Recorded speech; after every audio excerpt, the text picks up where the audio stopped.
ایک ایسی ہستی جو ان کا تزکیہ فرما دیتی ہے وہ یزکیہم،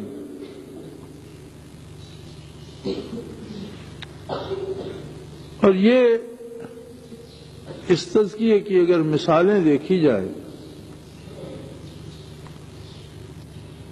تو آپ کو ایسے لوگ ملیں گے جو چشم فلک نے اس سے پہلے دیکھے نہ اس سے بعد کبھی قیامت تک دیکھ پائے گی۔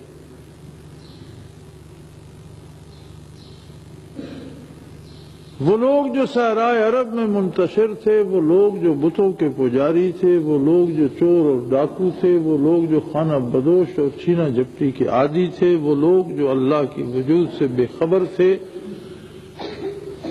وہ لوگ جو زمین کی وسعتوں میں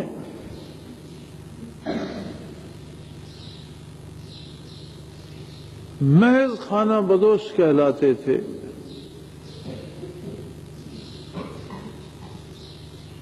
زشیر شتر خوردنوں سوسمار جو گو شکار کر کے کھاتے تھے یا بڑی نعمت اونٹ کے دودھ پہ گزارا کرتے تھے، انہیں وہ عظمت بخشی، وہ بلندیاں نصیب ہوئی انہیں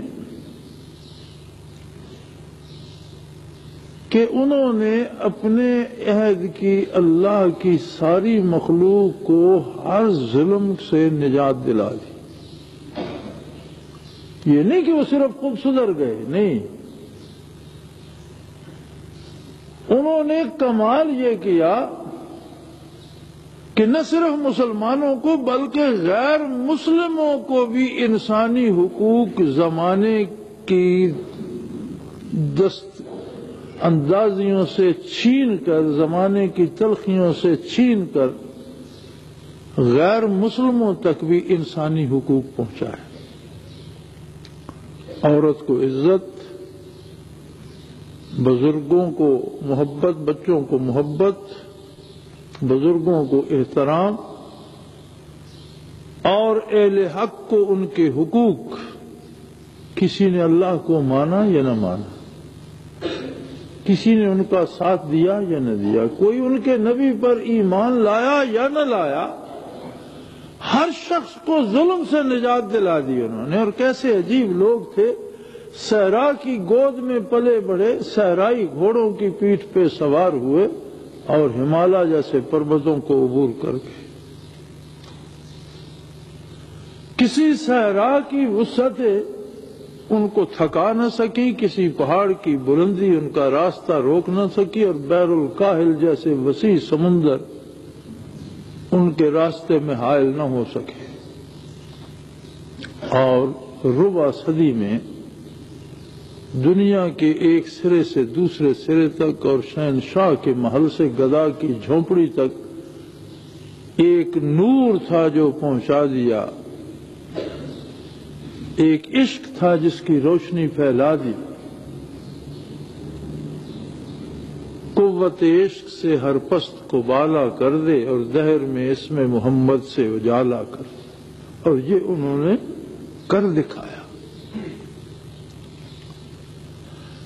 یہ فرشتوں جیسی قوت ان میں کہاں سے آ گئی؟ لوگ تو وہی تھے جو خود بربادیوں کا سبب تھے، جنہیں دیکھ کر دہشت آتی تھی، جن سے لوگ لرزاں ترساں رہتے تھے، جو قاتل تھے، ڈاکو تھے۔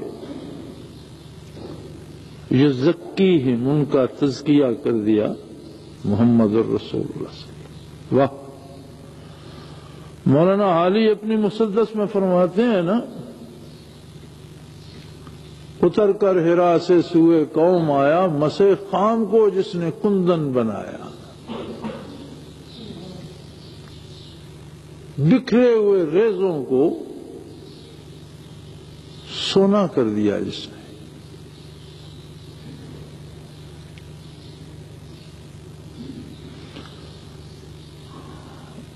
یہ جو تزکیہ نبی علیہ الصلوۃ والسلام کی برکات سے، آپ کے توجہات سے، آپ کی انوارات سے، آپ کے ساتھ قلبی تعلق سے نصیب ہوا، چونکہ تزکیے کا مدار عبادات پہ نہیں تھا، بلکہ عبادات اور اطاعت الہی انہیں تب نصیب ہوئی جب ان کا تزکیہ ہو گیا۔ یہ بڑی عجیب بات ہے۔ صحابہ کبار کو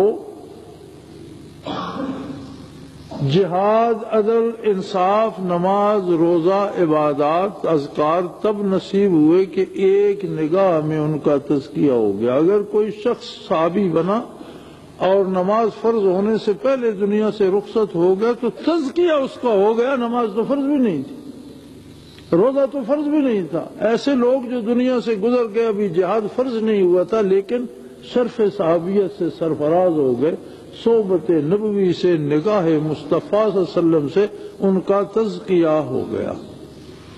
یہ جو قرآن نے تزکیہ کہا ہے، اس کا ترجمہ کیا گیا غیر ملکی زبان میں۔ جو پہلا ترجمہ قرآن حکیم کا ہوا وہ فارسی میں تھا۔ فارس والوں نے اسے تزکیے کو تصوف کہا، صفا سے۔ پاکیزگی کو زکا عربی والوں نے کہا اور اس سے تزکیہ بنایا۔ انہوں نے پاکیزگی کو صفائی سے صفا کہا اور اس سے تصوف بنایا۔ تصوف تزکیہ کا ترجمہ۔ تصوف کیا ہے؟ آج بھی ایک رسالہ میں دیکھ رہا تھا، ایک رسالے میں تصویر ہے، پیر صاحب کو لوگ سجدے کر رہے ہیں۔ تصوف یہ نہیں ہے کہ بندہ بندے کو سجدہ کرے، تصوف یہ نہیں ہے کہ کوئی سرخ سبز کپڑے پہن لے، تصوف یہ نہیں ہے کہ کوئی بہت سی تسبیحات گلے میں ڈال لے، تصوف یہ بھی نہیں ہے کہ کوئی گوشہ نشین ہو جائے، دنیا کا کام چھوڑ دے، تصوف یہ بھی نہیں ہے کہ کوئی پاگل ہو جائے اور چھائی سر میں ڈال لے۔ تصوف کیا ہے؟ تصوف نام ہے صفائے قلب کا، تزکیے کا، اور تزکیہ ہوتا ہے برکات محمد الرسول اللہ صلی اللہ علیہ وآلہ وسلم۔ تصوف کا سب سے اعلیٰ مقام یہ ہے، سب سے اونچا مقام تصوف کا یہ ہے کہ بندہ ظلم کے خلاف دیوار بن جاتا ہے۔ اور اس کی دلیل یہ ہے کہ سب سے بڑے صوفی وہ ہیں جنہیں براہ راست برکات نبوی نصیب ہوئی۔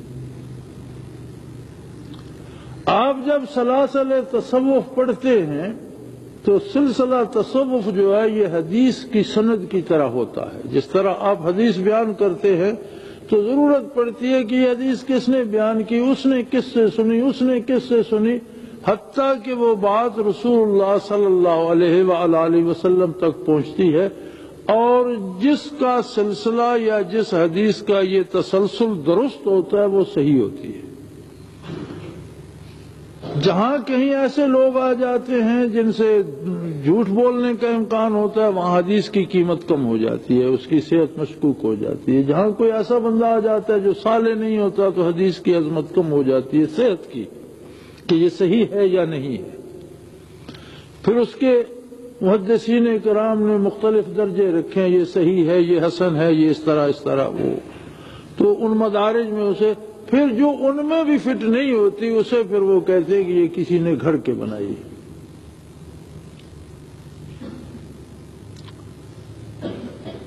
جس طرح راویان حدیث کو پرکھا جاتا ہے اسی طرح سلاسل تصوف کے بھی شجرے ہیں۔